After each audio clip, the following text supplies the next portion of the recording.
নমস্কার, এসপিইএন চ্যানেলে আপনাদের স্বাগত। এই মুহূর্তে ময়দানে শাসক গোষ্ঠী, জিটিইউ গোষ্ঠী যাদের বলা হয়, G.T.ইউ, এই জিটি গোষ্ঠী ময়দান শাসন করছে। তারা যেমনটি চাইছে ঠিক তেমনটি হচ্ছে। সেই রাজস্থানকে চ্যাম্পিয়ন করানোর ক্ষেত্রেই হোক, রেফারির ওপর বল প্রয়োগ করে কেউ ময়দানে লাইট হাউস উপস্থিত থেকে যেখানেই হোক, এই দলের পৃষ্ঠপোষকতায় যে দলটি বেঙ্গল সুপার লিগে খেলছে সেখানে রেফারিং নিয়ে প্রশ্ন উঠছে। গোলপোস্টের পেছনে দাঁড়ানো তথাকথিত ফোর্থ বা ফিফথ রেফারি, আপনি যাই না বলুন কেন, তার নির্দেশে পেনাল্টি বদল হয়ে যাচ্ছে। জেতাতেই হবে এই গোষ্ঠীর সব টিমকে, এমনই একটা ধারণা তৈরি হয়েছে। আর এই দলেরই প্লেয়ার, এই জিটিইউ গোষ্ঠীর অন্যতম মুখ হচ্ছে মোহাম্মদ রফিক। মোহাম্মদ রফিক খুবই প্রতিভাবান ফুটবলার ছিলেন, বর্ণময় কেরিয়ার। প্রয়াগ ইউনাইটেডের হয়ে তিনি ডুরান্ডে দুর্দান্ত খেলেছিলেন, ইস্টবেঙ্গলকে হারিয়েছিলেন, ট্রফি জিততে সাহায্য করেছিলেন, কোচ ছিলেন সুব্রত ভট্টাচার্য। তার সেই পারফরমেন্স নিশ্চয়ই ভোলার নয়। এটিকে প্রথমবার আইএসএল চ্যাম্পিয়ন করতে তার একটা বড় ভূমিকা ছিল।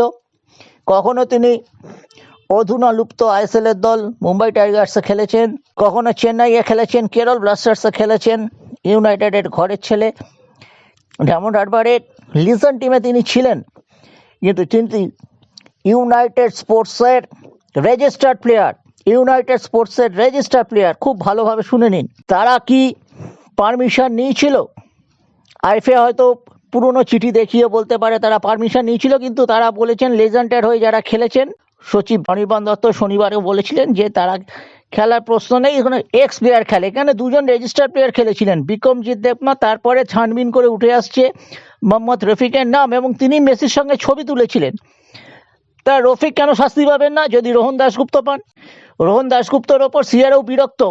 আমরা দেখেছি আইএফএর এক ঘরের ছেলে শনিবারেও গিয়েছিলেন সিআরএতে, আলাদা করে কথা বলেন। আমি সেখানে উপস্থিত ছিলাম সচিবের সাথে। থাকতেই পারেন, যেতেই পারেন যে কোনো দরকারে, কিন্তু খুব তাৎপর্য যে সোমবার দিন মিটিং আছে আর তিনি ঠিক শনিবার পর্যন্ত বেলা পেরিয়ে সন্ধে যখন গড়িয়ে, তখন আমি দেখলাম তিনি সিআরএতে ঢুকছেন। আমি তো পাশে ভলিবলে ছিলাম, আমিও টুকটুক করে গেলাম। উনি বুঝতে পারেননি, একটু অপ্রস্তুতি পড়ে গিয়েছিলেন।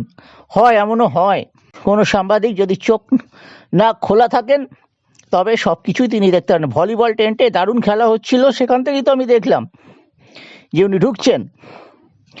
ময়দানের লাইট হাউস, সেই রাজস্থান আর হলদিয়া মিলন সংঘ ম্যাচে সেইখানে তিনি রেফারিকে চাপ সৃষ্টি করতে চিরাপাড়ার মাঠে পৌঁছে গিয়েছিলেন। রাজস্থান এই জিটিইউ গোষ্ঠীরই লোক। এখন দেখার বিষয় মোহাম্মদ রফিকের কি হয়, বিক্রমজিৎ সিং এর কি হয়। রোহনরা যদি শাস্তি পান তবে তারা কি করবেন? রোহনরা হয়তো ক্ষমা চাইতেই পারেন। রোহনরা নিশ্চয়ই ভুল করেছেন, তারা সিআরএকে টপকে কোনো কথাবার্তা না বলে তারা গেছেন বলেই সিআরএর শীর্ষকর্তারা জানিয়েছেন, এবং তারা বলছেন আমরা কাগজে পড়ে জেনেছি ম্যাচ হচ্ছে। ম্যাচে রেফারিং পোস্টিংয়ের ব্যাপারে আমাদের কাছে কোনো যোগাযোগ করা হয়নি। এটা কারা করলো? এখানে আর একটা প্রশ্ন কাজ করছে যে ডালহাউসি লবি, এখানে লালটু দাস ছিল, একটা বড় ভূমিকা ছিল, সুপ্রিয় দাশগুপ্তর একটা বড় ভূমিকা ছিল। ডালহাউসি লবি জজ গোষ্ঠীর সঙ্গে সেইভাবে নেই। হয়তো পাঞ্জাব লবির মতো তারা বিভিন্ন যৌক্তিকতা দিয়ে সরাসরি বিরোধিতা করে না, তবে তাদের সাথে সখ্যতা নেই। এটা যেহেতু ডালহাউসি লবি এই মেসি ম্যাচের সঙ্গে শতদু দত্তর সঙ্গে সুসম্পর্কের খাতিরে লালটু দাস এবং তার পাড়ার ছেলে সুপ্রিয় দাশগুপ্ত, তিনি আবার ছিলেন কোচ ছিলেন ফুটবল ক্লিনিকের, তাদের সাথে একটা যোগাযোগ ছিল, তাদের ওপরই তবে ক্ষিপ্ত হয়ে এই ডাকা হচ্ছে রেফারিদের। ঘটনার 1 মাস 5 দিন আমাদের চোখ থাকবে 4:30 সেই মিটিং, কিন্তু তার আগে আমরা যেটা দুধ কা দুধ পানি কা পানি হওয়া উচিত, ডায়মন্ড হারবারে এই যে দুই ফুটবলার বিক্রমজিৎ সিং, মোহাম্মদ রফিক, ছবি আছে ভাই, সব বড় বড় কাগজে বেরিয়েছে। তিনি নিজেও মেসির পাশে ছবি তুলেছেন, মানে অরূপ বিশ্বাস যতটা প্রায়োরিটি পেয়েছিলেন, রফিকও কিন্তু ততটাই প্রায়োরিটি দিয়ে ছবিটা তুলতে পেরেছিলেন। যাই হোক, আমাদের নজর থাকবে সেই দিকে। সহজ কথা, সত্য কথা, আমরা অপ্রিয় সত্য কথা আমরা সহজভাবে বলে দিই, তাই এটা বললাম, তাই জন্যই এই প্যাকেজ।